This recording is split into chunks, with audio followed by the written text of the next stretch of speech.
खुश आमदीद है आप तमाम दोस्तों का हमारे इस यूट्यूब चैनल पर। उम्मीद करता हूँ आप सब दोस्त खैरियत से होंगे। दोस्तों, अगर आप पहली बार हमें देख रहे हैं और आपको हमारी ये कोशिश पसंद आती है तो आप हमारे साथ जुड़ सकते हैं हमारे यूट्यूब चैनल को सब्सक्राइब करके, और साथ ही बेल आइकन के बटन को भी प्रेस कर लीजिए ताकि जब भी हम कोई नई वीडियो डालें उसकी नोटिफिकेशन सबसे पहले आप तक पहुँच सके। दोस्तों, सरकारें तो हज़ारों वादे करके इक़्तिदार की कुर्सी हासिल कर लेते हैं और सरकारें आती है और सरकारें चली जाती हैं, लेकिन कश्मीरी में एक बहुत बड़ी कहावत है। कहते हैं कि सरनन हस ढोल जनन हस शामत। बिल्कुल दोस्तों, एक कश्मीरी पिछले 3 साल से किस तरह से अपनी ज़िंदगी गुजार रहा है और किन कामों में ज़्यादा मसरूफ़ नज़र आता है, आज बात करेंगे उन कश्मीरियों की जो गरीबी की सतह से नीचे ज़िंदगी गुजर बसर करते हैं और जो BPL के ज़ुमरे में आते हैं, जो AAY के ज़ुमरे में आते हैं। दोस्तों, बात करते हैं आज 60 साल बुज़ुर्गों की जो महकमे सोशल वेलफेयर से पेंशन हासिल कर रहे हैं, या फिर जो बेवाएँ महकमे सोशल वेलफेयर की स्कीमों में दर्ज हैं, या फिर जो जिस्मानी तौर पर कमज़ोर लोग महकमे सोशल वेलफेयर से कुछ मुराद हासिल करते हैं।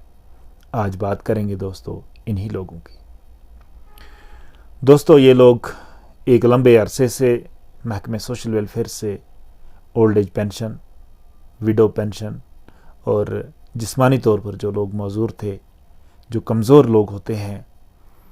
जिनको इस स्कीम के दायरे में लाया गया था, ये बहुत पहले से ही इस स्कीम का फ़ायदा ले रहे थे। लेकिन जैसे ही नई सरकार ने कश्मीर में कदम रखा तो इन्होंने सबको एक मैसेज दिया कि हर एक इंसान को यहाँ पे कश्मीरी होना साबित करना होगा, और जो भी लोग मरकज़ी स्कीमों से फ़ायदा ले रहे थे उनको ये बताया कि उनको अपना आप जो है वो साबित करना होगा। यहाँ पे ओल्ड एज पेंशन लेने वालों को एक लंबा रास्ता दिखाया गया, या फिर जो पेंशन हासिल करते हैं यानी कि जो जिस्मानी तौर पर कमज़ोर लोग हैं, या फिर जो बेवा औरतें हैं, इनको एक ऐसा रास्ता दिखाया गया जिस रास्ते से हमने देखा कि बहुत सारे लोगों ने हार मान के वो अपने ही घरों में बैठ गए, और कुछ लोग लाइनों में खड़े रह रह के उन्होंने आखिरी सांसें भी वहीं पे ली। तो कुछ लोग बड़ी मुश्किल से 6 महीने 7 महीने में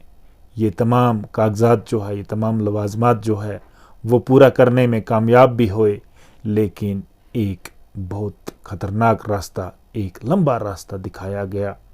और वो भी जबकि ऑनलाइन ही सब कुछ हो रहा था, और कभी किसी सिस्टम में कोई प्रॉब्लम, कभी नेटवर्क में कोई प्रॉब्लम, कभी कोई साइट नहीं चल रही है, और सरकारी दफ्तरों में इतना रश, और हर एक जगह पे बहुत ज़्यादा रश जो है वो भी देखने को मिला। तो बिलाखिर जो लास्ट डेट इन्होंने रखी थी वो मार्च की थी, तो ये मार्च का महीना जो आज चल रहा है, आज हर जगह जितने भी कंप्यूटर वाले हैं यानी कि जो खिदमत सेंटर वाले हैं, जो CSC सेंटर वाले हैं, वहाँ पे आजकल भी बहुत ज़्यादा रश जो है वो दिखता है कि लोग डॉक्यूमेंट जो है, कागजात जो है वो अपलोड कर रहे हैं और ऑनलाइन कर रहे हैं। दोस्तों, आप जानते हैं कि कश्मीर में स्टेट सब्जेक्ट हुआ करता था, उस स्टेट सब्जेक्ट को UT आने के बाद ख़त्म किया गया, और उसके बदले में डोमिसाइल सर्टिफिकेट लाई गई, और इस तरह से इन बुज़ुर्गों को डोमिसाइल सर्टिफिकेट बनानी पड़ी, इनको एज सर्टिफिकेट बनानी पड़ी हॉस्पिटलों में जाकर, जहाँ पे बहुत ज़्यादा रश देखा गया, और 2-2 महीने के बाद वहाँ उनको नंबर जो है वो मिला। तो इस तरह से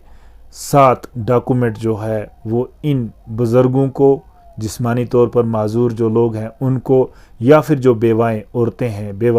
हैं उनको भी ये लवाजमात पूरा करने के लिए कहा गया। दोस्तों, मैं अपनी बात कहूँगा कि मेरे घर में भी मेरे वालिद ओल्ड एज पेंशन स्कीम ले रहे थे। मुझे भी 6 महीने जो है उनके कागजात बनाने में लगे, तो बहरहाल कल ही मैंने वो कागजात जो है वो कंप्लीट किए। अभी भी मैंने ऑनलाइन नहीं किया है, मैं खुद भी इस दौर से गुज़रा हूँ। मेरा वालिद जो है वो कमज़ोर है, चल नहीं सकता है, اور یہاں پہ ہر ایک بزرگ جو ہے اسی طرح سے دیکھا گیا، اور بہت سارے ایسے بزرگ تھے جن کے ساتھ کوئی چلنے والا نہیں تھا، انہوں نے وہیں پہ چھوڑ کے ہار مان لی اور اپنے گھروں میں بیٹھ گئے۔ تو اس طرح سے کچھ لوگ جو ہے وہ راستوں پر مشورہ پوچھتے ہوئے نظر آئے، کیونکہ دفتروں میں اتنا رش تھا کہ کسی ملازم کے پاس اتنا وقت ہی نہیں تھا کہ وہ ایک بزرگ کو سمجھا سکے۔ یہاں پہ اگر دیکھا جائے تو بزرگ لوگ جو ہے وہ زیادہ پڑھے لکھے ہوئے نہیں ہیں، ہم یہ کہیں گے کہ بالکل بھی پڑھے لکھے ہوئے نہیں تھے۔ ان کے لیے ایک بہت بڑا چیلنج جو ہے، ایک پہاڑ جیسا چیلنج جو ہے وہ کھڑا کیا گیا، اور اس چیلنج کے ساتھ ہمارے بزرگ، ہماری بیوائیں، جو بیوہ عورتیں جو ہے وہ، یا پھر جو جسمانی طور پر کمزور لوگ،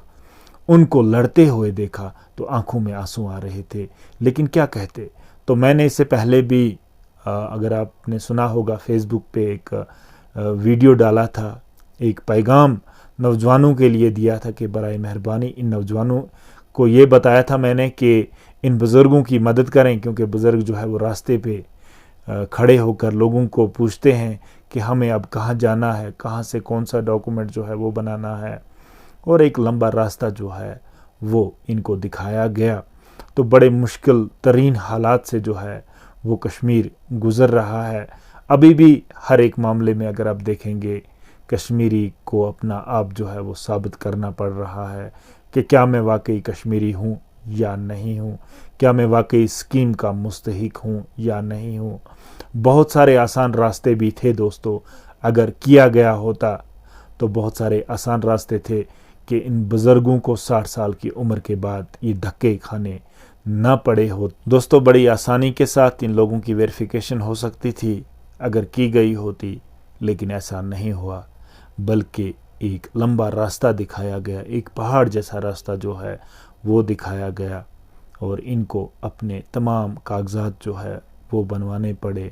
اور وہ بھی جب 60-70 سال کا انسان بزرگی میں ہوتا ہے، جب کوئی جسمانی طور پر کمزور ہوتا ہے، جب کوئی بیوہ عورت ہوتی ہے جس کی جیب میں کرایہ نہیں ہوتا، جب ان لوگوں کو اس طرح کے ڈاکومنٹ کمپلیٹ کروانے کے لیے کہا گیا، تو یہ وہی لوگ جان سکتے ہیں جن لوگوں کے ساتھ یہ ساری چیزیں جو ہے وہ ہوئی ہیں، اور کس طرح سے ہمارے بزرگ جو ہے وہ سڑکوں پہ دھکے کھاتے ہوئے نظر آئے، اور کس طرح سے ہمارے بزرگ جو ہے وہ بہت ساری پریشانیوں میں جو ہے وہ دیکھے گئے۔ تو دوستو یہی آج کل ہمارے کشمیر کی اصل حقیقت ہے، اور کشمیری کی ہر ایک معاملے میں جانچ جو ہے وہ ہو رہی ہے، اور کشمیری کو آج اپنا آپ یہ ثابت کر کے دینا ہے کہ میں کشمیری ہوں اور میں کشمیر میں ہی رہتا ہوں۔ جو کشمیری پچھلے 4 سال سے کسی جگہ پہ رہ رہا ہے، اس کشمیری کو آج یہ ثابت کرنا ہے کہ یہ زمین کہاں سے آئی، یہ مکان میں نے کیسے بنایا، اور یہ بچے کیسے پڑھائے، ہر ایک چیز جو ہے اس کی جانچ ہو رہی ہے۔ ہم دوستو اس کے خلاف نہیں ہیں، ہم یہ نہیں کہیں گے کہ یہ سب کچھ نہیں ہونا چاہیے تھا، لیکن ہونا چاہیے تھا، لیکن جس طرح سے ہو رہا ہے یہ میرے خیال سے صحیح نہیں ہو رہا ہے۔ یہ اس کشمیری کے ساتھ بہت بڑی زیادتی ہو رہی ہے، یہ اس کشمیری کے ساتھ بہت بڑا ظلم ہو رہا ہے۔ بہرحال ظلم اور زیادتیاں زیادہ دیر تک نہیں چلتی ہیں، ان کا ایک حد ہوتا ہے، اور جب حد گزر جاتا ہے تو تب یہ سب کچھ جو ہے وہ ختم ہو جاتا ہے۔ آخر کب تک یہ ظلم اور زیادتی اس کشمیری کے ساتھ ہوتی رہے گی؟